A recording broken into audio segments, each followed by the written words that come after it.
গণভোট দিন রাজনীতির ইতিহাসে স্বাধীনতার 54 বছর পর ঐতিহাসিক বৈঠক করে এই বিশাল যে মহাসমাবেশ, এটা আগামী দিনের রাজনীতির একটি মাইল ফলক হয়ে থাকবে।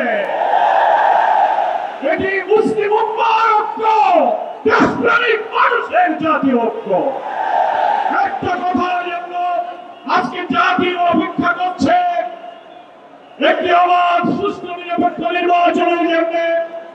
সরকারের গঠিত জাতীয় ঐক্যমত্য কমিশন প্রায় 9 মাস চেষ্টা করে সাংবিধানিক, রাজনৈতিক, প্রশাসনিক, বিচার বিভাগীয় নানান সংস্কারের মধ্য দিয়ে আমরা যখন প্রায় একমত হয়েছি আগামী 26 ফেব্রুয়ারি নির্বাচনের জন্য, তখন একটি মহল থেকে ষড়যন্ত্র শুরু হয়েছে।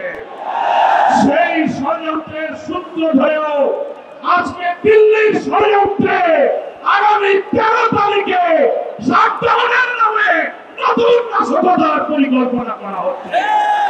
এই সুযোগ বন্ধ করে আমরা সরকারের কাছে আবেদন জানাতে চাই, যারা দাবি করছেন একদিনে গণভোটার জাতীয় নির্বাচন হবে, আমরা বাংলাদেশের সকল সংবিধান বিশেষজ্ঞ একমত। জুলাই জাতীয় সনদে যেসব সংস্কারগুলো একমত হয়েছে, 48টি বিষয়ে সংবিধানের অনেক সংস্কার হয়েছে। দলের প্রধান, সরকারের প্রধান এক থাকবে না। সাংবিধানিক বোর্ডগুলোতে পৃথক অ্যাপয়েন্টিং অথরিটি হবে। দ্বিকক্ষ বিশিষ্ট পার্লামেন্ট সহ যা যা সংশোধন হয়েছে, গণভোটে তা যদি আইনি ভিত্তি না হয়, তাহলে কিসের ভিত্তিতে জাতীয় নির্বাচন হবে?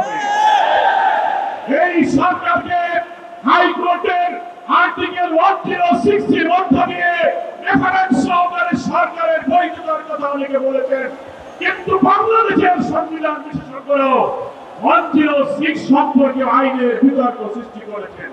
ফলে একমাত্র গণভোটের মধ্য দিয়ে জাতির আকাঙ্ক্ষা পূরণের যত সংস্কার হয়েছে তার আইনি ভিত্তি দেওয়া সম্ভব। তা না হলে জাতীয় নির্বাচনের বৈধতা, এই সংস্কার কখনো পূরণ হবে না।